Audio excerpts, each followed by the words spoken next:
sunshine, hello blue skies, hello lovely day. Hello sunshine, hello sky. Hello mga ka-growers! Welcome to Grow with Tep and Tap, where every day is another farm venture. So today guys ay story time muna tayo. May share ako sa inyong story ngayong araw na ito. So kaninang umaga, pagkatapos nating maglinis sa ating morning routine, ay magde-deliver sana tayo ng itlog. Tapos may 6 na tray akong hawak na itlog. And unfortunately, nadulas ako at nabasag yung 3 tray out of 6 na tray na itlog. Ito pa nga yung bakas ng aking pagkakadulas at pagkakabasag ng mga itlog. Ayan.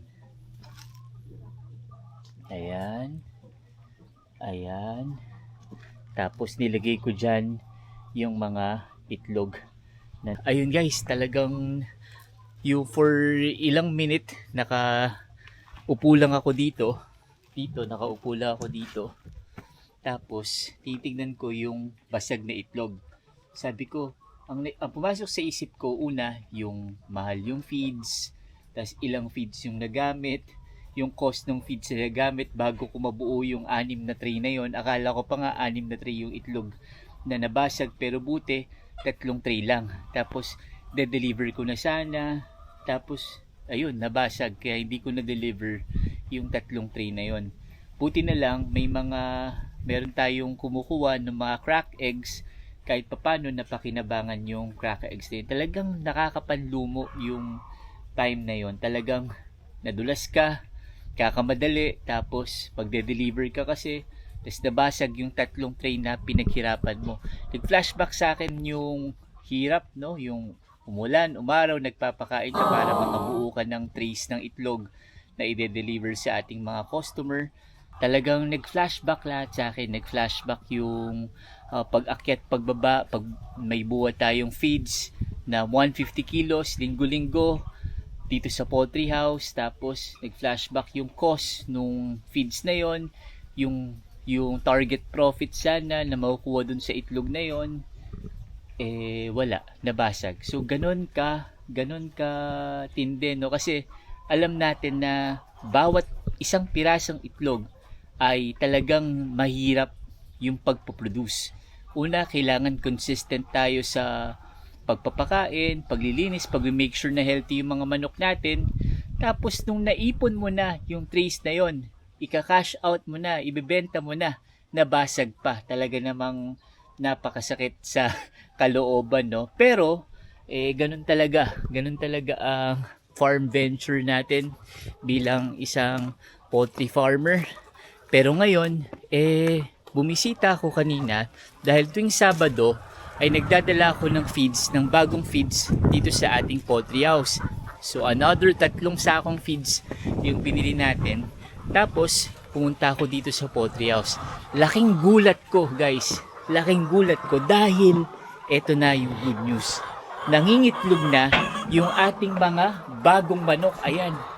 Nangingitlog na sila. Ayan, ang daming itlog. Ayan. Nangingitlog na sila. Grabe. Ayan, lahat. Ayan, halos nangingitlog na sila lahat. Eto rin, tignan nyo naman to. Napakadami. Ayan. Napakadami. Ayan. At an average, simula nung dumating yung mga bagong manok natin na ito, binibigyan tayo ng paunti-unti lang. Nung 16th week ay wala, 17th week wala, 18th week wala, 19th week may pa isa-isa. Pero ngayong 20th week, ngayon araw na to, ngayon ko nakita yung pinakamaraming production nila since na dumating sila sa atin. Kaya tuwang-tuwa ako. Ayan. Ayan yung mga itlog. Ayan. Ayan. Grabe, diba? Ayan. Sino ba namang di matutuwa dyan? Dahil sulit yung paghihintay natin ng ilang linggo. At eto na nga, nangingitlog na sila. Grabe. Ayan. Hindi ko in-harvest dahil gusto kong i-share sa inyo yung story na to. Ayan. Gusto kong i-share sa inyo yung story na to. Dahil mula sa pagkakadulas at pagkakabasag ng tray hindi tayo pinababayaan ng Ama dahil sa siya yung nag-aaliw sa atin. Ayan, tingnan mo. Kanina talaga, lumong-lumo ako. Hindi ako makausap ni Mommy. Pero nung nakita ko to, grabe. Naaliw ako dahil ang tagal nating inantay to. At ang daming pagsubok na bagyo ang dumating sa atin bago sila nakapag-produce ng itlog. At ayan na nga, ngayon nangingitlog na sila.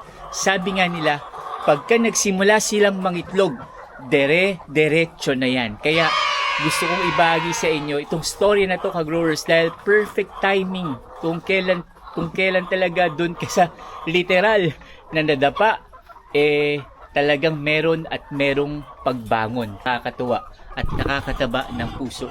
Patunay na talagang kasama natin ang Ama dito sa venture natin na ito. Ayan. Piruin ninyo guys, no? Sa dami-dami ng panahon na magpo-produce sila ng itlog, ngayon yung time na nag-produce sila ng itlog, kung kailan naranasan nating madapa, madulas at babasagan ng 3 tray na itlog. Kaya grabe talaga guys, laking pagpapasalamat natin. Ayan. So ayun guys, yan yung 20th week ng ating mga manok. Ito ay 3 araw na 20th week nila. Nag 20th week kasi sila nung Webes. Ngayon ay Sabado, Thursday, Friday, Saturday, 3rd day ng kanilang 20 weeks. At ito ang pinakamaraming itlog na binigay sa atin ng mga bagong manok. At wala nang atrasan to. Dire-diretso na to mga ka-growers. Yan. Kitang-kita natin ang itlog ng ating mga bagong manok. Ayan. Grabe. Salamat po. Grabe guys. Salamat po Ama. Itong tagpong ito ng buhay natin sa poultry house na ito ay patunay lamang na pagka tayo ay nadadapa, nalulungkot, ay doon mas pinapakita ng Diyos na hindi niya tayo iniiwan at siya ang tumutulong sa atin.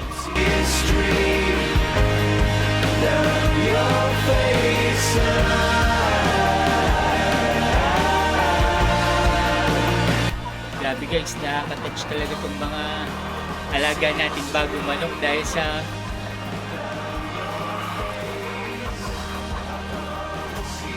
grabe guys, nakaka-touch talaga itong mga bagong manok natin na to dahil alam nila kung kailan nila tayo aaliwin talaga.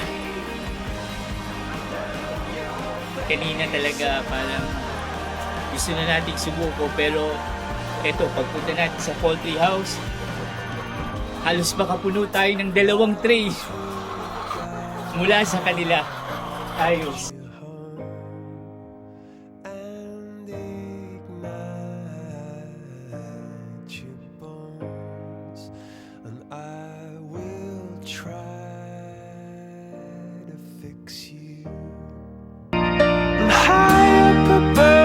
Down below, when you're too in love to let it go. But if you never try, you'll never know just what you were.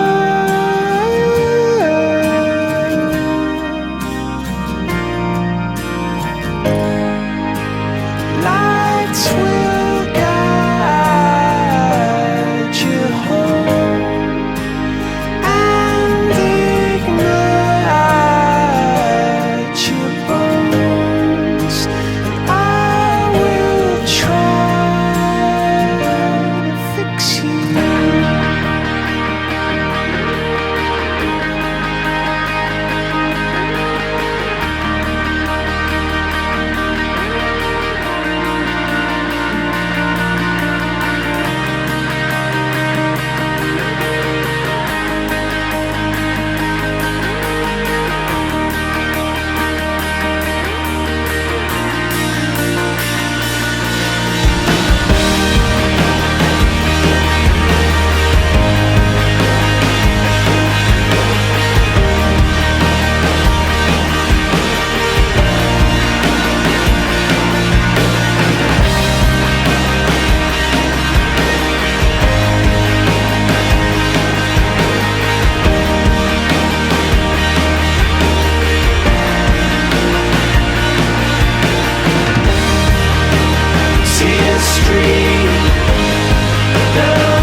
See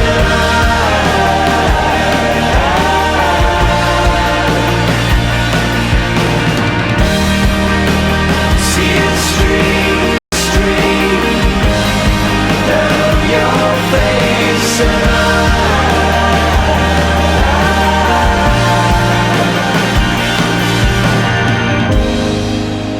Lights will guide you home and ignite your bones, and I will try